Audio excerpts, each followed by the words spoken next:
The broadcast cut through the noise of the world like a blade. Sergei Lavrov, Russia's foreign minister, stared into the cameras with that practiced icy calm and delivered a sentence that silenced the room.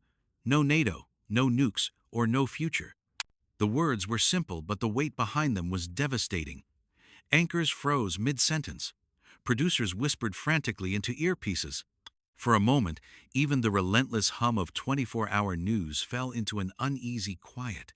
The threat wasn't hidden in legalese or diplomatic doublespeak. It was raw, unfiltered, and unmistakable, a line drawn in fire across Europe. Screens flickered across Kyiv, Warsaw, Berlin. Ordinary people stopped mid-step in train stations and cafes, listening, trying to process what they had just heard. In Ukraine, where families huddled in apartments already scarred by war, faces hardened. Mothers clutched their children tighter. Soldiers watching from forward positions exchanged glances, silent but resolute. They'd heard threats before, but this one felt different. Global media scrambled to frame it. Was this bluster? A bluff? Or the closest thing to an ultimatum yet delivered from Moscow's highest ranks? The words bounced from headline to headline. No NATO, no nukes, or no future. But the silence in living rooms, in parliaments, in command centers told the real story. It wasn't just a phrase. It was a test, a dare to the world. Would Europe flinch? Would NATO back down? Would America hesitate? And yet behind the chilling warning was something few immediately recognized. A gamble so dangerous, so deeply tied to Russia's own weakness, that the future of the continent might hinge on how it played out. Because Lavrov's threat wasn't merely about policy. It was about power, survival, and a desperate attempt to bend history to Moscow's will. And as those words echoed through capitals across the globe, one truth became undeniable. This was not just another speech. It was the opening move in a game where the stakes were nothing less than the future of Europe itself. But behind this warning lies a dangerous gamble, one that could decide Europe's future and Russia's fate. If Lavrov's words were the match, the world's reaction was the tinder. Within hours, parliaments across Europe convened emergency sessions. NATO officials huddled behind closed doors in Brussels. Washington called urgent briefings. Every intelligence channel lit up with the same question. Was this just rhetoric or the first step toward escalation? The fine line between threat and promise suddenly defined the future of the continent. Because this wasn't only about NATO's eastward expansion, it wasn't only about nukes on paper. It was about something deeper: the credibility of the West, the survival of Ukraine, and the balance of power in the 21st century. For Moscow, the warning was more than theater. It was leverage. A high-stakes gamble designed to paralyze NATO with fear, to fracture European unity, to make every leader wonder if defending Ukraine was worth risking a nuclear shadow. And for Europe, it wasn't just about foreign policy. It was about survival. If they yielded now, if they gave Moscow the no NATO it demanded, then every small nation looking west would understand the message. Russia still draws the map of Europe. Sovereignty is negotiable. Borders are optional. Meanwhile, inside Ukraine, the stakes were as human as they were geopolitical. Soldiers digging trenches didn't hear abstract debates about security architecture. They heard Lavrov's words as a direct threat to their families, their homes, their right to exist as a nation. For them, the fine line of diplomacy meant life or death. The global audience felt the weight too. Millions tuned in live, refreshing feeds, glued to breaking headlines. They weren't watching distant policy. They were watching a fuse being lit. A sense of FOMO, fear of missing the very moment history tilted, kept the world locked on screens. Every analyst, every commentator, every think tank in Washington, London, Berlin scrambled to explain what came next. Some called it bluff. Others warned it was a prelude to something far worse. But in the uncertainty, one reality became clear. Europe's stability was suddenly in play. Lavrov had raised the stakes not just for NATO, but for every person in the path of history's next turn. And as the debates raged and the headlines spread, one detail began to emerge quietly, almost unnoticed. While Russia shouted threats, Ukraine was preparing something else entirely. Cliffhanger. Because while the world froze at Lavrov's ultimatum, Kyiv was already moving a piece on the chessboard that would change everything. For decades, Sergei Lavrov has been more than just a foreign minister. He has been Russia's mask, the polished face that smiles while delivering ultimatums, the diplomat who dresses threats in the language of security and sovereignty. To the world, he's often seen as calm, articulate, even cultured. But behind the veneer lies a career defined by one skill: turning words into weapons. Lavrov's rise began in the Soviet Union, where diplomacy wasn't about compromise, but about survival and winning at any cost. He cut his teeth in the United Nations during the Cold War, mastering the art of stalling, twisting, reframing. Colleagues remember him as sharp, unflinching, and utterly loyal to Moscow's line, no matter how indefensible. When Putin consolidated power, Lavrov became his perfect lieutenant. Unlike the generals, who rattled sabers openly, Lavrov wielded a subtler blade: plausible deniability. He was the man who could tell Western leaders, Russia seeks peace, while its tanks rolled across borders. He gave aggression a diplomatic accent. But beneath the calm delivery lurked a streak of arrogance. Over the years, his press conferences became legendary for their dismissiveness. Reporters who questioned Moscow's actions were met with sarcasm. Critics of Russia's human rights record were waved off with icy disdain, and rivals who tried to corner him found themselves buried under an avalanche of half-truths and whataboutism. Patterns emerged: Chechnya, Georgia, Crimea, Syria. Each time Russia flexed its military muscle, Lavrov was there to justify it, to smooth it over, to confuse the narrative. His genius wasn't in convincing the world that Moscow was innocent, it was in making truth itself seem negotiable. To his supporters inside Russia, Lavrov became a symbol of strength, the articulate defender of the motherland who could outtalk any Westerner. To his critics abroad, he became something darker, the embodiment of Moscow's cynicism, the man who could look you in the eye while denying the undeniable.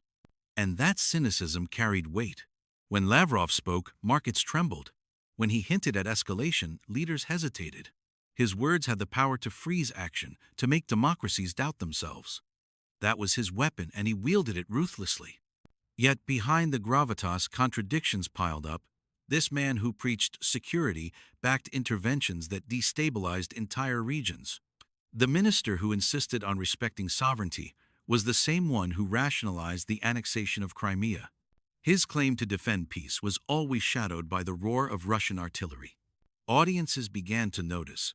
Over time, Lavrov's calm mask felt less like diplomacy and more like deception.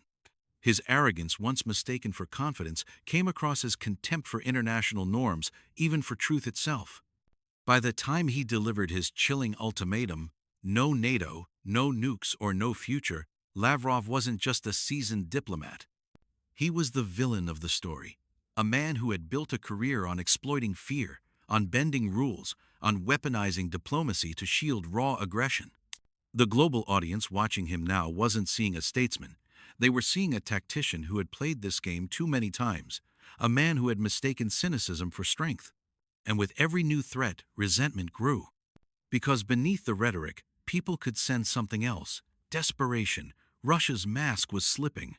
The world was beginning to see not a master of diplomacy, but a man trying to hold together a strategy of intimidation with words alone. Cliffhanger. But Lavrov had underestimated one thing: that the quiet defiance of those he dismissed could unravel his entire performance. Every great conflict has two faces: the aggressor and the resistor. If Sergei Lavrov represented the cold mask of Russian power, Ukraine embodied something far more human: grit, sacrifice, and the refusal to be erased. The story of Ukraine's resistance didn't begin in 2022. It stretches back through decades of hard choices, betrayals, and dreams deferred. From the collapse of the Soviet Union in 1991, Ukraine had lived in Russia's shadow, often pressured, often threatened, but never willing to surrender its identity. Each attempt to pull away from Moscow's orbit, the Orange Revolution, the Euromaidan protests, came at enormous cost. Protesters were beaten, leaders exiled, and yet the will of the people never broke. And then came Zelensky, a comedian turned president, mocked at first by rivals and foreign analysts alike. He seemed an unlikely figure to stand toe-to-toe with a regime that prided itself on strength. But Zelensky's power was never in military ranks or political pedigree. His strength came from something deeper: authenticity. He was one of the people speaking their language, sharing their fears, refusing to flee even when missiles rained down on Kyiv. When the invasion began, many expected Ukraine's leadership to collapse in days. Instead, Zelensky's now famous declaration, "I need ammunition, not a ride," crystallized the nation's resolve. It wasn't just a soundbite, it was a philosophy. Survival through defiance, dignity over surrender. The chamber erupted. A wave of applause, rare in such formal halls, broke out from the gallery.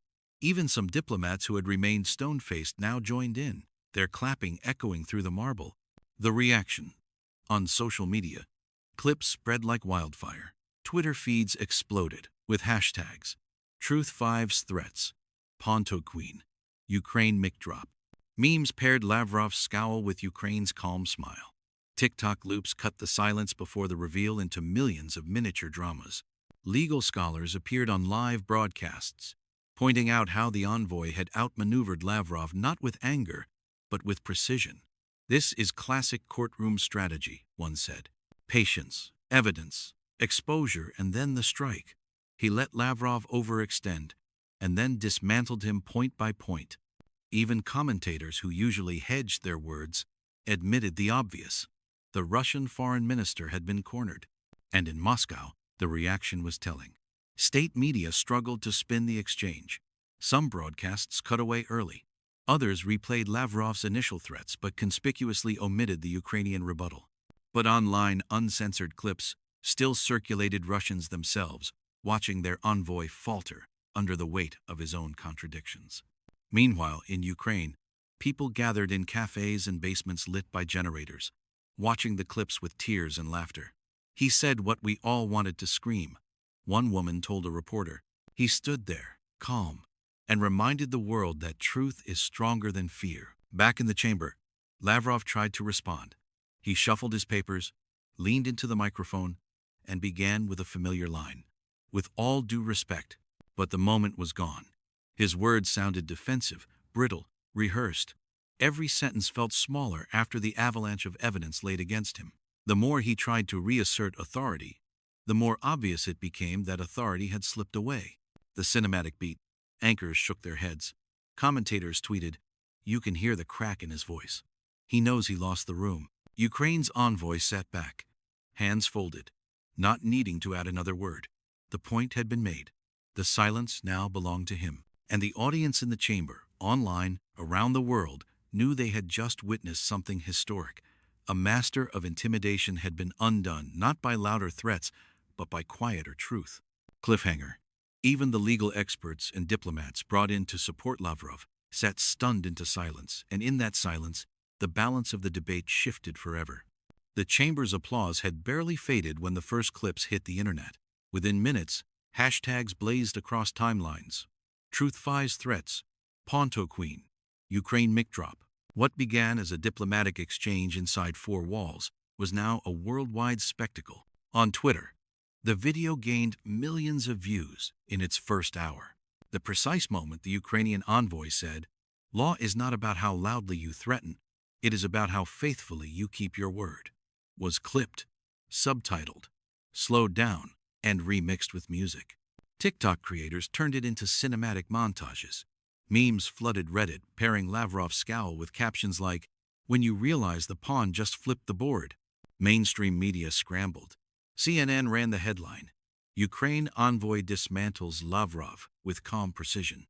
The BBC called it, "A diplomatic mic drop heard around the world." Even outlets traditionally cautious in tone described the exchange as a rare humiliation for Russia on the global stage. But the framing diverged sharply along political lines. Western liberal networks praised the envoy's composure as an example of moral clarity, triumphing over bluster. Conservative commentators, while less effusive, admitted he had out-lawyered Lavrov with undeniable facts. In Moscow, however, state television showed a heavily edited version. Lavrov's threats aired in full, but the Ukrainian rebuttal was trimmed down to a single vague clip, framed as Western propaganda. Still, the internet had no borders. Russian citizens with VPNs began sharing the uncensored footage. Some left comments that hinted at cracks in the narrative. Why did they cut this on TV? What are they hiding? Others praised the envoy quietly. He made points even our own officials couldn't answer. Celebrities amplified the moment. An actor with millions of followers tweeted, "That's how you face a bully. With truth, not fear." A pop star posted a side-by-side clip with the caption, "Mic dropped." Political figures weighed in as well. European leaders hailed the envoy as a defender of international law. U.S. senators from both parties shared the clip, though for different rhetorical purposes. One framed it as a defense of democracy, another as proof that American aid was making Ukraine stronger on the world stage. And then came the influencers. YouTubers broke down the debate like sports commentators, pausing Lavrov's smirk, rewinding the silence before the Ukrainian envoy's strike. TikTok lawyers dissected every legal reference. Budapest Memorandum, Minsk Agreements, Crimea. This wasn't just rhetoric, one explained. It was case law in real time. In Ukraine itself, the reaction was electric. Cafes echoed with applause as people rewatched the moment on phones. University students replayed it in classrooms. Professors using it as an example of argumentation under pressure. In war-torn towns, where electricity was scarce, people crowded around generators and screens just to watch those few minutes, because it wasn't just words. It was dignity restored. The emotional payoff was immense. For months, Ukrainians had endured air raids, missile strikes, and endless news of destruction. But here, live on the world stage, one of their own stood calmly against one of Russia's most seasoned diplomats and won. Social media comments captured the mood. Finally, someone said what we've been waiting to hear. Back in the diplomatic community, the ripples were just as significant. Analysts noted how rare it was for applause to break out in such formal settings. Some officials privately admitted that Lavrov's credibility had taken a major hit. When you can't answer evidence with evidence, one European delegate said, "You've already lost."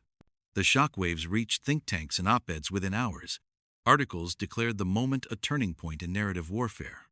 Not a military battle, but an information battle, one where Ukraine had seized the initiative. This exchange may prove as consequential as any battlefield victory, wrote one columnist. Yet there was also caution. Critics warned that viral moments do not change hard power realities.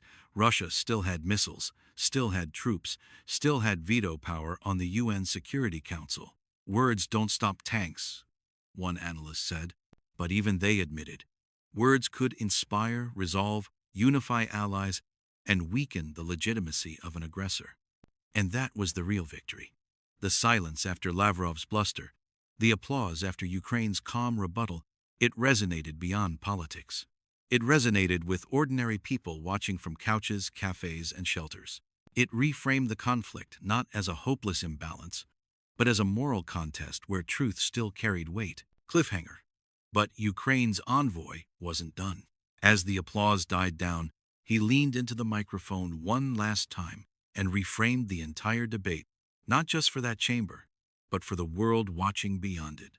As the applause ebbed, the chamber seemed to hold its breath. Cameras zoomed in as the Ukrainian envoy adjusted his microphone, leaning forward with a steadiness that carried more weight than any threat could. He wasn't just addressing Lavrov anymore. He wasn't even just addressing the diplomats seated before him. His eyes seemed fixed on the millions watching beyond the walls, the citizens, the students, the workers, the families following this conflict from screens across the globe. His voice, calm yet resolute, cut through the charged silence.